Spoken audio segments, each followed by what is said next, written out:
Hello everyone, मैं Rahul Verma, advocate. आपका फिर से स्वागत करता हूं मेरे यूट्यूब चैनल राहुल स्लॉ टाइम में। आज हम बात करेंगे section 4 of Indian evidence act, जो कि बात करता है प्रिजम्पशंस की। अक्सर ये मेंस में भी कई बार पूछ लेते हैं और सेक्शन वाइज पूछ लेते हैं ऑब्जेक्टिव के अंदर, कई सारे एग्जामिनेशन के अंदर कि किस सेक्शन में ये है प्रिजम्पशंस हैं। So section 4 presumption, you must have seen one movie मुल्क, ऋषि कपूर तापसी पन्नू। उसमें कई बार वो जो कोर्ट में आर्गुमेंट हो रहा होता है तो उसमें ना कपोल कल्पना एक शब्द है, बेसिकली प्रिजम्पशन, कपोल कल्पना की बात की गई है। तो ये कल्पनाएं जो होती हैं वो किस किस प्रकार से इफेक्टिव होती है, मतलब क्या प्रभाव होता है, उसके बारे में सेक्शन 4 बात करता है। Let us read section 4 first of all. Section 4 may presume, basically 3 presumption की बात करता है section 4। May presume, shell presume and conclusive proof. अभी जो मे प्रिज्यूम है, एवरीबडी नोज अबाउट द मे। मे आई कम इन, मे आई गो, मे आई ईट। शैल में जो है बेसिकली जो पॉसिबिलिटी है, मे वर्ड में पॉसिबिलिटी होती है, शैल में पॉसिबिलिटी नहीं है, वो डायरेक्टरी है, वो मैंडेटरी है। तो जो मे वर्ड है वो कहता है कि मे presume whenever it is provided by this act, Indian Evidence Act. So whenever it is provided by this act that the court may, court कर भी सकती है, नहीं भी कर सकती है, the court may presume a fact. It may either regard such fact as proved unless and until it is disproved or may call for proof of it. तो एक जो तथ्य है उसको कोर्ट मान सकती है कि हाँ भाई ये साबित हो गया है। कब तक माने कि साबित हो गया है? जब तक कि उसको डिसप्रूव ना किया जाए या कोर्ट खुद नहीं चाहे कि नहीं भाई इसको लेकर के प्रूफ लेकर के आओ। कोर्ट के बारे बहुत सारी डिस्कशन पावर होती है कि वो चाहे तो वो कई जगह के एविडेंस नहीं बुलाती, वैसे मान लेते हैं कि yes I believe that it is such things exist. लेकिन अगर कोई दूसरी पार्टी जो एडवर्स पार्टी है उस पर अगर कोई क्वेश्चन कर दे, then the other party has to bring the evidence to that effect. For example, may presume कि सपोज ये एक नाइफ है, खंजर, इसी खंजर से मर्डर हुआ, राइट? और ये जो रिकवरी है मुझसे हुई, सेक्शन 27 इंडियन एविडेंस एक्ट पढ़ेंगे बाद में। तो प्रोसिक्यूशन ने कहा कि जनाब जब चार्जशीट फाइल की तो इसका मजलूम बना करके, नक्शा वक्शा बना करके चार्जशीट का पार्ट बना दिया, स्केल से बनाते कि ये वो खंजर है जनाब जिससे मर्डर हुआ। और इसके साथ में जो प्रोसिक्यूशन है वो एफएसएल रिपोर्ट या जो भी कुछ रिपोर्ट, फॉरेंसिक रिपोर्ट वगैरह अगर अटैच करती है, वो करती है मोस्टली, जिसमें वो ओपिनियन आता है कि ये खंजर जो है ये भी यूज हो सकता है या इस खंजर से भी मर्डर हो सकता है। सर्टेन नहीं होता है उसके अंदर, रिपोर्ट के अंदर, उसके अंदर वो पॉसिबिलिटी होती है, संभावना होती है, सटीक नहीं है वो। तो कोर्ट के सामने ये सवाल आया, ये तथ्य आया कि इस चाकू से, इस खंजर से अमुक व्यक्ति की हत्या की गई थी। अगर कोई जो पार्टी है, जो एडवर्स पार्टी है, जो एक्यूज की तरफ से जो वकील साहब हैं, जो पार्टी है, वो इसको नहीं मानती, मान लेती है कि हाँ भाई इसी से हुआ था तो कोई दिक्कत ही नहीं है, और इस पर कोई सवाल भी नहीं पूछती है, तो कोर्ट प्रिज्यूम करेगी yes there is no question in respect of this offense, weapon of offense। और इसके साथ में जो भी रिपोर्ट्स आई हैं, एफएसएल की रिपोर्ट आई है, उस पर भी कोई सवाल नहीं किया, मतलब मान लिया फैक्ट है, कोर्ट ने मान लिया प्रूफ है। लेकिन द स्मार्ट लॉयर भी है, सबको मन होता है सवाल पूछने का, चलो विटनेस बॉक्स में चलते हैं, गवाह आया, इसके लत्ते फाड़ते हैं, आज सवाल करते हैं इससे। लेकिन क्रिमिनल लॉ में एक बात याद रखने की जरूरत है कि जो हमने सीखा है क्रिमिनल लॉ के अंदर, we should remember criminal law के अंदर कि हमें क्या नहीं पूछना। ये नहीं है कि 10-10 पेज का क्रॉस कर रहे हो, विटनेस ने मना कर दिया पहचानने से, तब भी 3-3 पेज का क्रॉस कर रहे हैं। मैंने लोग देखे विटनेस ने मना कर दिया कि उसको पहचानने से, उसके बावजूद जो वकील साहब लगे हुए हैं। तो we should keep in the mind, we should remember what question we should not ask. Anyhow, so this is the weapon of offence. ये सामने आ गया। The defence counsel will put a question to the witness, जो भी इस चाकू को prove करने वाला है, कैसे कैसे प्रूव करना चाहता है वो। तो दो चीजें बताई मैंने पहले, या तो कोर्ट्स को मान ले कि हाँ यही वेपन ऑफ ऑफेंस था, लेकिन ऐसा तो होता नहीं है। ऐसे कैसे मान लेंगे? Because there is no confession to this fact. अब डिफेंस काउंसिल ने कहा कि नहीं जी, मैं तो इसको डिसप्रूव करूंगा। मीनिंग देयर बाय मे जो वर्ड है उसको प्रूव करने के लिए जो प्रोसिक्यूशन की ड्यूटी है, या जो सिविल में प्लेंटिव डिफेंडेंट जिसको भी ऑनस आया हुआ उसको प्रूव करने की जरूरत है। तो उसकी जो संभावनाएं हैं, उस संभावनाओं को ज्यादा भारी करने के लिए जरूरी है जो भी जो एडवर्स पार्टी है वो उस पर क्रॉस एग्जामिन करे, उसको डिसप्रूव करने के लिए। अगर वो डिसप्रूव हो गया तो कोर्ट मानेगी कि हाँ भाई ये तो है ही नहीं। फॉर एग्जाम्पल, जैसे सेक्शन 113A 113A जो कि abetment to suicide to married women होता है, 113 की जो प्रजम्पशन है, तो उसमें कहते हैं कि अगर ये जो कंडीशंस हैं अगर ये सेटिस्फाइड हो गई 113A की, तो कोर्ट में प्रिज्यूम कि ये अबेटमेंट हो सकती है। वर्ड में लिखा हुआ 113A के अंदर। उसी तरह सेक्शन 114 है 114, very important section examination point of view से। उसकी जो इलस्ट्रेशन है नीचे उसमें से एग्जाम में आता है।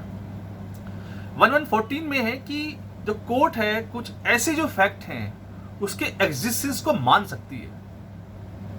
अभी 114 को लेकर के रिसेंट जजमेंट आई थी तरुण तेजपाल की, उसको आप जरूर पढ़िएगा कि कोर्ट क्यों सिर्फ प्रोसिक्यूशन की बात माने। उसमें था जो वीडियो था फ्लोर का, आई थिंक ग्राउंड या 3rd फ्लोर का वीडियो दिखा दिया गया था, फर्स्ट का नहीं दिखाया। तो कोर्ट ने कहा कि भाई ये फर्स्ट का क्यों नहीं दिखाया, इसमें तो कुछ डिफेंस हो सकता था ना। लेकिन प्रोसिक्यूशन ने, इन्वेस्टिगेटिंग ऑफिसर ने जानबूझकर के वो फैक्ट जो है वो कोर्ट के सामने नहीं दिया, क्योंकि उसे उसका जो डिफेंस था वो डिस्क्लोज हो सकता था। तो वो किया नहीं। तो कोर्ट ने माना कि यस ये जो फैक्ट है वो एग्जिस्ट कर सकता था, करता, तो वो जो बेनिफिट है फिर वो अक्यूज के फेवर में चला गया। तो द कोर्ट मे प्रिज्यूम, उसको प्रूव करना पड़ेगा। मीनिंग देयर बाय कोई भी फैक्ट है जो सामने प्रूव होने के लिए आया है तो right of rebuttal is there in favour of the accuse person. उसी तरीके से जो शेल की प्रिजम्पशन है, मानेगा कोर्ट, मानेगा, मान के चलेगा। जैसे कि the shall presume whenever it is directed by this act, the court shall presume a fact. Court इस तथ्य को मान के चलेगा, it shall regard such fact as a proved unless and until it is disproved. तो एक court मान के चलेगा कि भाई तुमने किया है। अगर ऐसा होता, कोर्ट ने मान के चलती शुरू से ही कि हाँ भाई ये तो तूने किया है भाई, तो प्रोसिक्यूशन की जरूरत ही नहीं है। चार्जशीट फाइल हुई, कोर्ट ने माना कि भाई हाँ तूने किया है, चल भाई हाथ तेरे को लटका देते हैं। ऐसा तो नहीं होता है। तो there is a number of judgments of apex court and high court, चाहे शेल की प्रिजम्पशन है, कोर्ट मानेगी कि ये फैक्ट एग्जिस्ट करता है, but despite that right of rebuttal is there in favour of the accuse party, accuse person. He has right to cross examine the witness. जैसे 113B dowry death के बारे में है। जब डाउरी डेथ में लिखा है द वर्ड शेल, अगर 113B की जो कंडीशंस हैं वो सेटिस्फाई हो जाती हैं तो कोर्ट मान के चलेगी कि yes you have committed this dowry death. But even then is the first duty of the prosecution to prove its case beyond reasonable doubt. But अगर मीनिंग देयर बाय शेल के अंदर है कि जो राइट ऑफ रिबटल है, अगर वो नहीं करता है उसको, कोर्ट प्रूव कर रही है, प्रोसिक्यूशन प्रूव कर रही है केस आपके अगेंस्ट में, लेकिन आप कोई डिफेंस लेकर के नहीं आए, तो this presumption will go against you. So जो भी सॉरी जो भी कंडीशंस उसके अंदर लिखी हुई हैं वो आपको ब्रेक करनी है। मीनिंग देयर बाय चाहे प्रिजम्पशन शैल की हो चाहे प्रिजम्पशन मे की हो, दोनों कंडीशन में right of rebuttal is there. Mains में जब भी सवाल आपका ये आए then you must write this word, particular word, the right of rebuttal is there. So section 113B and 114A 114A पे भी सवाल आ जाता है कई बार। So it talks about the consent. जब भी ये सवाल आएगा 114A के अंदर कंसेंट का सवाल आएगा कि 376 का मैटर है, जो विक्टिम है, जो प्रोसिक्यूटिस्ट है, उस पर इंटेंशन का सवाल, कंसेंट का सवाल आया, तो चाहे कुछ भी सवाल रहा हो, अगर विक्टिम ने मना कर दिया कि देयर वाज नो कंसेंट, तो कोर्ट ये मान के चलेगी चाहे वो कंसेंट में था या नहीं था, डजंट मैटर। लेकिन स्टेटमेंट में ये आ गया कि ये कंसेंट नहीं थी, तो कोर्ट ये मान के चलेगी there was no consent. But even then right of rebuttal is there, right of cross examination is there to cross examine the prosecutors or the prosecution witnesses. उसी तरीके से तो कॉन्क्लूसिव प्रूफ है। कॉन्क्लूसिव प्रूफ कहता है when one fact is declared by this act to be conclusive proof of another,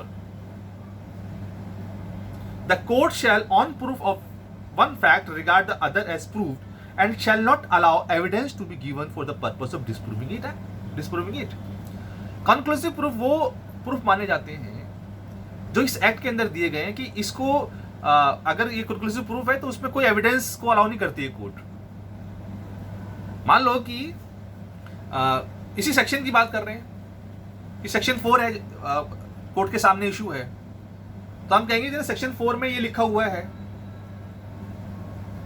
दूसरी party कहती है नहीं जनाब ये तो प्रूफ करो। मैं ये किताब जो है यूनिवर्सल पब्लिकेशन को लेकर के जा रहा हूँ कि जनाब यूनिवर्सल पब्लिकेशन है, 2020 का है, बेयर एक्ट है और फलना फलना का पब्लिकेशन है, इसमें लिखा हुआ है। दूसरी पार्टी कहती है कि नहीं जी ये तो गवर्नमेंट का है ही नहीं, मैं तो मान नहीं रहा। तो कोर्ट क्या करेगी? जनरली चलते हैं यूनिवर्सल के चल रहे हैं या दूसरी उसके पब्लिकेशन के चल रहे हैं, अदरवाइज गवर्नमेंट के नोटिफिकेशन भी होते हैं, गजट नोटिफिकेशन भी होते हैं जिसके अंदर बेयर एक्ट होते हैं। तो अगर कोई गजट नोटिफिकेशन वाला है, जैसे कई बार कोर्ट के अंदर, अब तो खैर वो नहीं देखता हूँ कई सालों से, high court, Delhi high court में जाएंगे तो पहले वो था शायद या नहीं है पब्लिकेशन जहाँ पे गवर्नमेंट के नोटिफाइड बेयर एक्ट मिलते हैं। अगर मेरे पास गवर्नमेंट का नोटिफाइड बेयर एक्ट है और मैं कोर्ट के सामने प्लेस कर रहा हूँ, तो कोर्ट ये मान के चलते कि yes it is true, I won't allow, being a court, I won't allow any person to lead any evidence to this effect because section 4 prohibit me. conclusive proof में कि मान लिया। उसी तरीके से जैसे सेक्शन 112 है, legitimacy of the child की बात करता है, तो उसमें ये है कि अगर within 240 days, sorry भूल जाते हैं, भूलने की आदत है, सब भूल जाते हैं। I am not an exception. या 280 डेज। सो अगर विदिन 280 डेज के अंदर अगर चाइल्ड का बर्थ होता है तो लेजिटिमेट चाइल्ड माना जाता है। चाहे शादी, दो लोगों की शादी कल एक हफ्ते पहले हुई थी, बच्चा आज हो गया, मतलब कि she was pregnant, she was conceived before the marriage, लेकिन शादी के बाद बच्चे ने बर्थ लिया, इसका मतलब है कि बच्चा एक हफ्ते पहले जो शादी हुई थी उसका माना जाएगा legitimacy, just to save the child, just to save the identity of the child, because there is a judgement. वो कहते हैं कि we have to save the life of the future of the child, we have to save the we need to save the society from bastardisation, it is required. लेकिन हम ये कहते हैं कि there is nothing absolute in the world. Everything is an exception. Everything is an exception. There is no universal truth in the world. एक समय पे जो आपको यूनिवर्सल ट्रूथ आज लगता है वो कल नहीं होगा। इसके बहुत से उदाहरण हमारे सामने हैं। कभी गैलीलियो कोपरनिकस होते थे, उन्होंने कहा कि भाई पृथ्वी चक्कर लगाती है, मार दो, मार दिया। बोला पृथ्वी गोल नहीं है, चपटी है, बोला झूठ बोल रहा है, चपटी होती है, उड़ा दिया। लेकिन आज हम सब जानते हैं कि पृथ्वी गोल है। तो उस समय वो सच था, उस समय का सच था, लेकिन वो सच आज झूठ है। अभी मैं कुछ साइंटिफिक स्टडीज पढ़ रहा था, उसमें मालूम दिख रहा था कि जो सूरज है वो जो कहते हैं ईस्ट से सूरज उगता है, पूरब से उगता है सूरज। Now it is changing its side, धीरे धीरे। हो सकता है कई सैकड़ों सालों में बदले, लेकिन बदलेगा। सो जो आज है वो नहीं। उसी तरीके से जैसे हम कहते हैं कॉन्स्टिट्यूशनल राइट है हमारे, it is my fundamental right, but this fundamental rights are not absolute. चाहे वो आर्टिकल 19 हो, चाहे वो 21 हो, it has some certain exception. जैसे हमने कहा कि जो बेसिक प्रिंसिपल्स हैं एविडेंस एक्ट के, उसके भी एक्सेप्शन हैं। So everything is exception. इसीलिए जो सेक्शन 112 है उसके अंदर भी एक्सेप्शन है। पहले तो 280 में कह दिया कि 280 तो कर रहे हैं, लेकिन वो कहते हैं कि ये भी मान लेंगे unless there had no access with the party. तो इसके अंदर भी ऑप्शन दे दिया पार्टी को कि अगर आपको ये बताना है कि बच्चा मेरा नहीं है, ये लेजिटिमेट चाइल्ड नहीं है मेरा, तो उसमें 12 में कह दिया कि had no access to each other, तो इसकी एक्सेप्शन हो गई।